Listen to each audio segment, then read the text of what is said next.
दोस्तों, जरा एक पल के लिए सोचिए, अगर आज आपके बैंक अकाउंट में सिर्फ 10,000 रुपये हैं, आपकी सैलरी बहुत ज्यादा नहीं है, आपके ऊपर घर की जिम्मेदारियां हैं और महीने की शुरुआत में पैसा आता है, लेकिन महीने के अंत तक पता ही नहीं चलता कि कहां चला गया, तो क्या ऐसे इंसान के लिए जिंदगी में पहला 1 करोड़ रुपए बनाना सच में संभव है? बहुत से लोग इस सवाल का जवाब सुनने से पहले ही हार मान लेते हैं। उन्हें लगता है कि करोड़पति बनने के लिए करोड़ों की शुरुआत चाहिए, बड़ा बिजनेस चाहिए, बहुत बड़ी सैलरी चाहिए या फिर कोई ऐसा सीक्रेट चाहिए जिससे पैसा तेजी से डबल हो जाए। लेकिन अगर आप वॉरेन बफेट की वेल्थ जर्नी को ध्यान से देखें तो कहानी कुछ और दिखाई देती है। असली खेल सिर्फ ज्यादा पैसा कमाने का नहीं है, असली खेल है पैसा कमाना, पैसा बचाना, सही जगह लगाना और उसे लंबे समय तक बढ़ने देना। और यही आज की वीडियो का पूरा विषय है।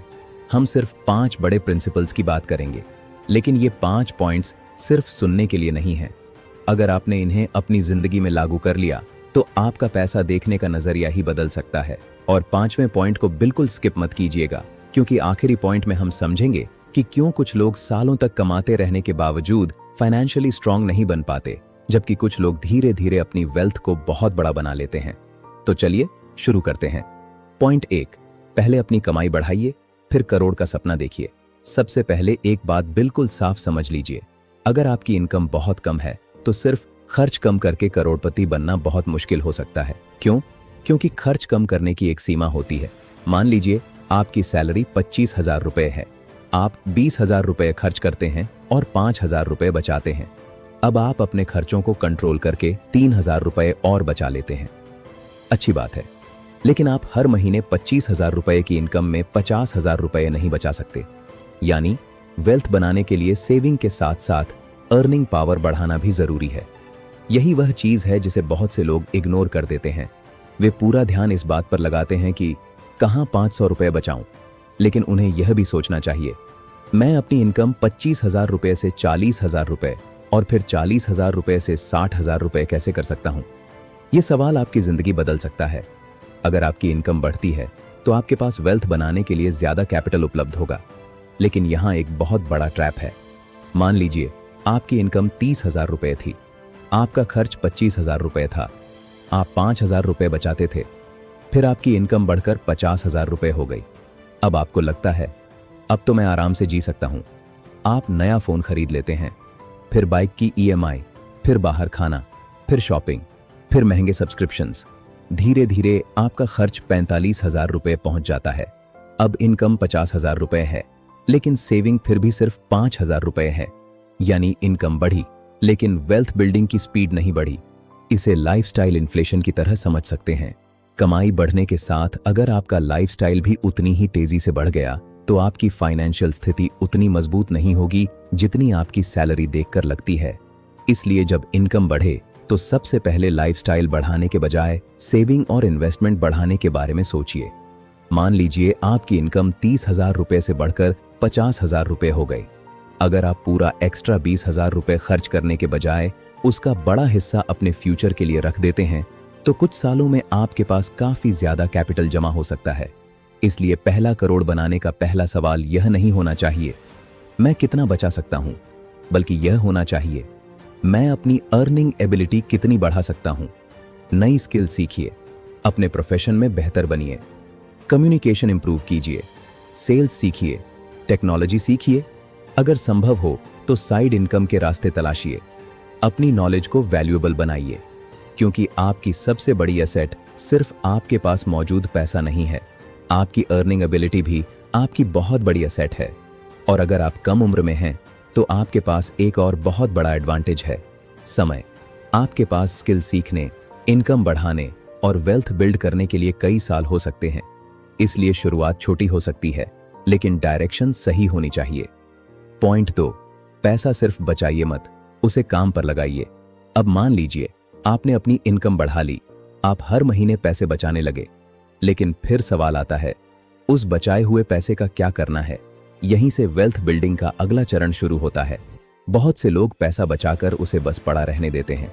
सेविंग जरूरी है, लेकिन लॉन्ग टर्म वेल्थ क्रिएशन के लिए सिर्फ सेविंग पर निर्भर रहना पर्याप्त नहीं हो सकता, क्योंकि समय के साथ इन्फ्लेशन आपके पैसे की परचेसिंग पावर को प्रभावित कर सकती है। इसलिए लोगों को इन्वेस्टमेंट और कंपाउंडिंग को समझना चाहिए। कंपाउंडिंग को बहुत आसान भाषा में समझिए। मान लीजिए आपके पास कुछ पैसा है और वह समय के साथ रिटर्न कमाता है, फिर भविष्य में उस ओरिजिनल अमाउंट के साथ साथ पहले से बने रिटर्न पर भी ग्रोथ हो सकती है। यानी धीरे धीरे आपका पैसा खुद एडिशनल ग्रोथ पैदा करने लगता है। शुरुआत में यह बहुत छोटा दिखाई देता है। यही वजह है कि लोग जल्दी निराश हो जाते हैं। मान लीजिए आपने कुछ हजार रुपये इन्वेस्ट किए। पहले साल थोड़ा ग्रोथ हुआ, आप सोचेंगे इससे क्या होगा। दूसरे साल थोड़ा और, फिर तीसरे साल। लेकिन अगर आप लंबे समय तक डिसिप्लिन्ड तरीके से वेल्थ बिल्डिंग करते हैं तो कॉम्पाउंडिंग का इफेक्ट समय के साथ ज्यादा मीनिंगफुल हो सकता है। यही कारण है कि वॉरेन बफेट की वेल्थ जर्नी में टाइम को इतना महत्वपूर्ण माना जाता है।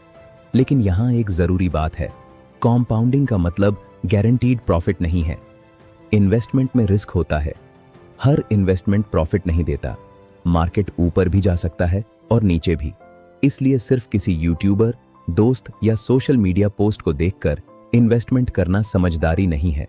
आपको यह समझना होगा कि आप किस चीज में पैसा लगा रहे हैं, उसमें रिस्क कितना है, आपका टाइम होराइजन क्या है, आप कितना नुकसान सह सकते हैं और आपकी फाइनेंशियल सिचुएशन क्या है। एक और गलती लोग करते हैं, वे सोचते हैं कि इन्वेस्टमेंट का मतलब जल्दी पैसा बनाना है। नहीं, लॉन्ग टर्म इन्वेस्टिंग का बेसिक आइडिया अक्सर पेशेंस और डिसिप्लिन से जुड़ा होता है। अगर आपने आज पैसा लगाया और कल प्रॉफिट नहीं हुआ तो इसका मतलब यह नहीं कि स्ट्रैटेजी बेकार है। और अगर किसी इन्वेस्टमेंट ने कुछ दिनों में बहुत ज्यादा प्रॉफिट दिया तो इसका मतलब यह भी नहीं कि वही चीज हमेशा प्रॉफिट देती रहेगी। इसलिए वेल्थ क्रिएशन में एक्साइटमेंट से ज्यादा जरूरी है understanding plus discipline plus time. आपको हर दिन अपने इन्वेस्टमेंट को चेक करने की जरूरत नहीं है। आपको हर छोटी मूवमेंट पर डिसीजन लेने की जरूरत नहीं है। आपको एक ऐसा फाइनेंशियल सिस्टम बनाना है जिसे आप लंबे समय तक फॉलो कर सकें। और यही हमें तीसरे पॉइंट तक लेकर जाता है। पॉइंट 3, अमीर दिखने की कोशिश मत कीजिए, अमीर बनने की कोशिश कीजिए। अब मैं आपसे एक सवाल पूछना चाहता हूं। अगर आपके पास 2 विकल्प हों, पहला, लोग आपको देखकर सोचें कि आप बहुत अमीर हैं, और दूसरा, आपको किसी को दिखाने की जरूरत ही न पड़े लेकिन आपकी फाइनेंशियल पोजीशन मजबूत हो, आप क्या चुनेंगे? ज्यादातर लोग पहला विकल्प चुन लेते हैं क्योंकि आज सोशल मीडिया ने कंपैरिजन बहुत बढ़ा दिया है। आप इंस्टाग्राम खोलते हैं, किसी की नई कार, किसी का नया फोन, किसी की फॉरेन ट्रिप, किसी का लग्जरी हाउस, किसी के महंगे कपड़े, और धीरे धीरे आपके दिमाग में एक सवाल आता है, मेरे पास ये सब क्यों नहीं है? फिर आप अपनी इनकम के हिसाब से नहीं बल्कि दूसरों की लाइफस्टाइल के हिसाब से खर्च करना शुरू कर देते हैं। यहीं से फाइनेंशियल प्रॉब्लम्स शुरू हो सकती हैं। मान लीजिए आपकी इनकम 50,000 रुपए है। आप सिर्फ इसलिए 25,000 रुपए की EMI ले लेते हैं क्योंकि आपको लगता है कि अब आपके पास बड़ी कार होनी चाहिए। फिर फोन की EMI, फिर क्रेडिट कार्ड बिल, फिर शॉपिंग, फिर बाहर खाना, और महीने के अंत में आपके पास बचता क्या है? बहुत कम। दूसरी तरफ एक व्यक्ति उसी इनकम में साधारण जीवन जीता है। वह अननेसेसरी EMI से बचता है। वह अपनी जरूरत और इच्छा के बीच अंतर समझता है और जो पैसा बचता है उसे फ्यूचर के लिए रखता है। हो सकता है बाहर से देखने पर पहला व्यक्ति ज्यादा सक्सेसफुल लगे लेकिन अंदर से फाइनेंशियली मजबूत शायद दूसरा व्यक्ति हो। इसलिए एक बहुत पावरफुल सवाल याद रखिए, क्या मैं यह चीज इसलिए खरीद रहा हूं क्योंकि मुझे इसकी जरूरत है या इसलिए क्योंकि मैं दूसरों को दिखाना चाहता हूं? अगर जवाब दूसरा है तो रुक कर सोचिए। हर महंगी चीज गलत नहीं है। अगर आपकी इनकम अच्छी है, आपकी सेविंग्स मजबूत हैं और आप उसे अफोर्ड कर सकते हैं तो अपनी पसंद की चीज खरीदना गलत नहीं है। प्रॉब्लम तब शुरू होती है जब आप फ्यूचर की कीमत पर प्रेजेंट को मेंटेन करने लगते हैं। आपको अमीर दिखने से पहले फाइनेंशियली स्ट्रांग बनना चाहिए क्योंकि असली वेल्थ अक्सर वह होती है जो दिखाई नहीं देती। आपके इन्वेस्टमेंट्स, आपकी सेविंग्स, आपका इमरजेंसी फंड, आपकी लो डेट पोजीशन, आपकी बढ़ती अर्निंग एबिलिटी और आपके पास मौजूद फाइनेंशियल फ्रीडम। याद रखिए, लग्जरी खरीदना और वेल्थ बनाना 2 अलग चीजें हैं। आप पहले वेल्थ बना सकते हैं और फिर अपनी लाइफस्टाइल को अपग्रेड कर सकते हैं। लेकिन अगर आपने शुरुआत ही लाइफस्टाइल से कर दी तो वेल्थ बनाने के लिए पैसा बचाना मुश्किल हो सकता है। इसलिए जब इनकम बढ़े तो खुद से यह मत पूछिए, अब मैं क्या क्या खरीद सकता हूं। एक बार यह पूछिए, अब मैं कितना वेल्थ क्रिएट कर सकता हूं। अगर आपने यह सवाल सीख लिया तो आपकी फाइनेंशियल जर्नी की दिशा बदल सकती है। पॉइंट 4, जल्दी अमीर बनने की लालच से अपनी मेहनत की कमाई बचाइए। अब आते हैं उस पॉइंट पर जहां बहुत से लोग सबसे बड़ी गलती करते हैं। मान लीजिए आपने 5 साल मेहनत की, धीरे धीरे सेविंग्स बनाई, आपके पास 5 लाख रुपए जमा हो गए। फिर अचानक आपको कोई व्यक्ति बताता है, एक जगह पैसा लगाओ, कुछ ही महीनों में डबल हो जाएगा। आपको लगता है अगर 5 लाख रुपए 10 लाख रुपए हो गए तो बहुत अच्छा होगा, और आप बिना पूरी जानकारी के पैसा लगा देते हैं। अगर इन्वेस्टमेंट गलत निकल गया तो आपकी 5 साल की मेहनत को नुकसान हो सकता है। यही कारण है कि वेल्थ क्रिएशन में सिर्फ रिटर्न कमाना जरूरी नहीं है, कैपिटल को बचाना भी उतना ही जरूरी है। वॉरेन बफेट की सोच में रिस्क को समझना और परमानेंट लॉस से बचना बहुत महत्वपूर्ण विचारों में से एक रहा है। इसका मतलब यह नहीं है कि आपको कोई रिस्क नहीं लेना चाहिए। हर इन्वेस्टमेंट में कुछ ना कुछ रिस्क हो सकता है, लेकिन आपको यह समझना चाहिए कि रिस्क किस चीज का है। अगर कोई इन्वेस्टमेंट आपको समझ ही नहीं आ रहा तो सिर्फ हाई रिटर्न के लालच में उसमें पैसा लगाना सही अप्रोच नहीं है। आज इंटरनेट पर बहुत सारी बातें मिलती हैं। यह स्टॉक अगले महीने डबल होगा, यह क्रिप्टो 10 गुना जाएगा, यह सीक्रेट स्ट्रैटेजी आपको करोड़पति बना देगी, यह स्कीम गारंटीड रिटर्न देगी। ऐसे दावों से सावधान रहना जरूरी है, क्योंकि वेल्थ बनाने में सबसे बड़ा दुश्मन कई बार कम रिटर्न नहीं होता, गलत डिसीजन होता है। अगर आपने 10 साल में धीरे धीरे पैसा बनाया लेकिन एक गलत डिसीजन में उसका बड़ा हिस्सा खो दिया तो आपकी जर्नी कई साल पीछे जा सकती है। इसलिए पहले फाइनेंशियल फाउंडेशन मजबूत कीजिए, इमरजेंसी फंड की योजना बनाइए, अपने हाई इंटरेस्ट डेट को कंट्रोल करने की कोशिश कीजिए, फिर इन्वेस्टमेंट को समझिए और अपने रिस्क के अनुसार फैसला लीजिए। आपको हर इन्वेस्टमेंट में सबसे ज्यादा रिटर्न ढूंढने की जरूरत नहीं है। आपको ऐसा रास्ता चाहिए जिसे आप समझते हो और लंबे समय तक फॉलो कर सकें, क्योंकि वेल्थ क्रिएशन की रेस में सिर्फ स्पीड महत्वपूर्ण नहीं है, सर्वाइवल भी महत्वपूर्ण है। आप अगर गेम में बने रहते हैं, डिसिप्लिन्ड रहते हैं और लगातार सीखते रहते हैं तो समय आपके लिए काम कर सकता है। लेकिन अगर हर बार जल्दी अमीर बनने की कोशिश में आप बड़ा रिस्क लेते हैं तो एक गलत फैसला पूरी प्रोग्रेस को खत्म कर सकता है। इसलिए याद रखिए, पहले पैसा बचाइए, फिर पैसा बढ़ाइए, और पैसा बढ़ाने से पहले यह समझिए कि उसे खोने का रिस्क कितना है। पॉइंट 5, 1 करोड़ रुपए को सिर्फ लक्ष्य मत बनाइए, एक सिस्टम बनाइए। अब आता है सबसे महत्वपूर्ण पॉइंट। अगर आप सिर्फ इतना लिख दें, मुझे 1 करोड़ रुपए चाहिए, तो क्या 1 करोड़ रुपए अपने आप आपके बैंक अकाउंट में आ जाएगा? बिल्कुल नहीं। टारगेट जरूरी है, लेकिन टारगेट से ज्यादा जरूरी है सिस्टम। मान लीजिए आप कहते हैं, मैं हर महीने 10,000 रुपए वेल्थ क्रिएशन के लिए अलग रखूंगा। अब आपके पास एक सिस्टम है, आपकी इनकम बढ़ती है, आप अपनी सेविंग अमाउंट को धीरे धीरे बढ़ाते हैं, आप अननेसेसरी एक्सपेंसेस को कंट्रोल करते हैं, आप इमरजेंसी फंड बनाते हैं, आप अपने रिस्क और गोल्स के अनुसार इन्वेस्टमेंट स्ट्रैटेजी बनाते हैं, और सबसे जरूरी, आप इस प्रोसेस को सिर्फ 2 महीने नहीं बल्कि कई वर्षों तक फॉलो करने की कोशिश करते हैं। यही कंसिस्टेंसी आपकी सबसे बड़ी ताकत बन सकती है, क्योंकि वेल्थ क्रिएशन में शुरुआत हमेशा एक्साइटिंग नहीं होती।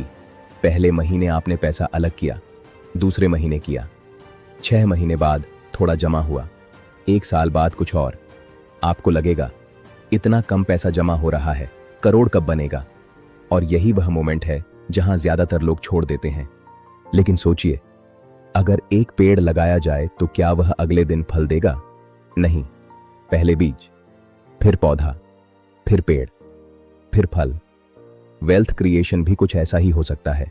शुरुआत में प्रोग्रेस छोटी दिखाई देती है, लेकिन अगर आपकी इनकम बढ़ती रहती है, आपकी सेविंग रेट इंप्रूव होती रहती है और आपका पैसा लंबे समय तक प्रोडक्टिव तरीके से काम करता है, तो आपकी फाइनेंशियल पोजीशन समय के साथ बदल सकती है।